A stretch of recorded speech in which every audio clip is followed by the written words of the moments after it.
So today it's just Jeff and myself driving in the mountains, driving around. I'm going to do a little mini review on the EP3. So Jeff is driving the CRX, I'm driving his K24 EP3. So the first thing I notice about this thing, or two things I notice. One, power steering is such a beautiful thing. After the CRX, it has obviously no power steering, but it has a different rack, which changes the ratio of the rack, so it makes the steering really stiff. This is so light and easy to maneuver. But the second thing is the torque. This has about 180 foot-pounds to the wheels versus my 130. Well, this, any RPM you hit it, it goes. It's just ready all the time. The shifter, a lot of people would comment about the shifter. Wow, it's in the dash. I'm not used to that. It doesn't look right. What is nice about it is it's easy to reach, especially for someone tall like me. I tend to put my seat further back from the steering wheel, and it's not a reach. I'm not reaching down here. It's here. I don't reach for it at all. It's natural to go for this from the steering wheel. It's very, very easy to reach and easy to find. When you're going through the mountains, you don't have to look for it. It's in a natural spot. But it feels like it's a small car, but it feels like it's a little bit more solid than the CRX. Obviously, it's newer.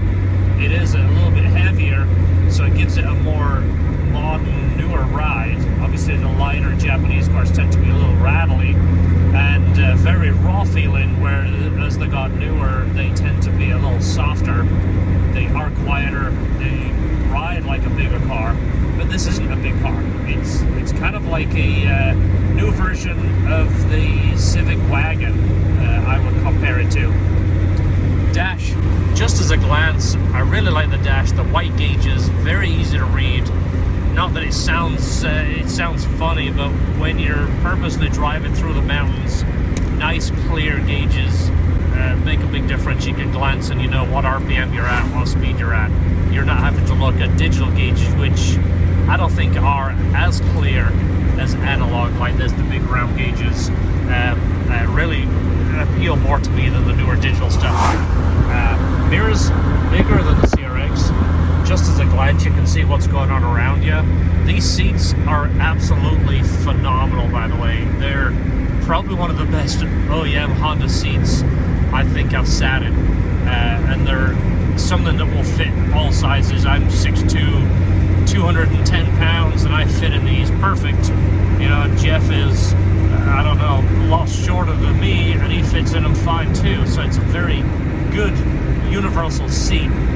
Not that the seats are bad in the CRX, but they're not as comfortable and as fitted as these. These you fit almost like a bucket, but not an annoying bucket like the Porsche carbon seats. They're a fantastic seats, but they're annoying because you can't get in and out of them as easy.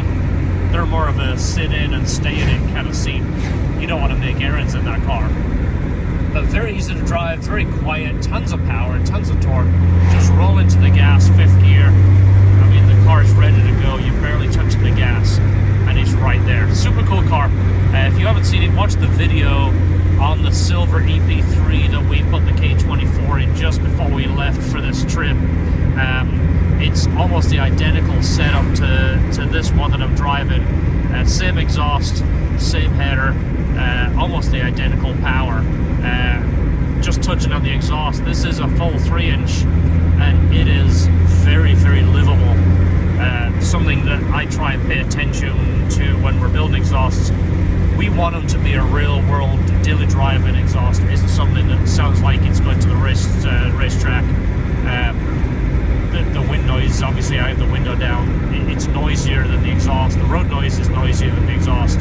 But when you get into it, it's got a good sound. So, loving the EP3. It's kind of a nice change, giving Jeff something different to drive, giving me something different to drive, and we're still enjoying the mountains up in North Carolina for our Dragon Trip 2022. All right. Definitely a windows down moment, isn't it? Yeah. All week it's been cold. right now in the sun, it's actually quite warm. It's probably 70 degrees today. Mid-70s. CRX, haven't driven one in a while, but it is, as I remember, very good seating position. Everything feels really accessible and nice. So we're gonna get going here. A little cruise. We're gonna go to downtown Andrews. There's a few little stores there. Just give us maybe a 30-minute drive there. Get a perspective of what Jeff thinks. So it comes to mind, what's the first thing when you start driving it, like I said, but what do you say? So the first thing you'll notice, everything feels pretty modern, you know, with the exception of the steering. That's what most people will go, oh, this is different. If they're driving a modern car, they're gonna go, oh wow, you know, this feels, the tension feels different. It's heavy. It's heavy. So I can imagine for someone who's not used to a vintage car, that would be probably their biggest thing to get used to. Especially this, it has that quite different rack, so the rack is a different ratio. It makes it even heavier. Feels super Honda OEM, what you would expect, you know, in a modern clutch. Being OEM, it's nice and soft, great grip. You can tell exactly where it's grabbing. Drive it nice and easy, and when you need it, it grabs. It's good. See, that shifter falls a little bit better for you. I have the seat further back, so it's not bad, but I'm reaching for it. That's where the EP3 shifter being up here, it's a really natural point. Obviously, we're used to this being a Honda. I mean, into Hondas, they're all in the same spot. But EP3, I gotta say, I like the feel of that shifter in that spot. Yeah, when you're shorter and your JDM size, it feels better because you have your elbow right on the middle pad here, and then your arm falls right into place here.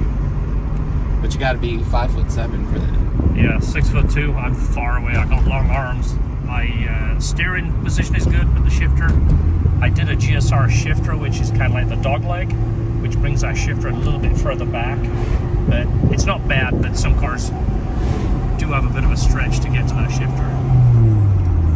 Brakes are amazing, instant feel, instant bite, and obviously more brake than you'll need for this small car with the Type R brakes. So those feel pretty incredible.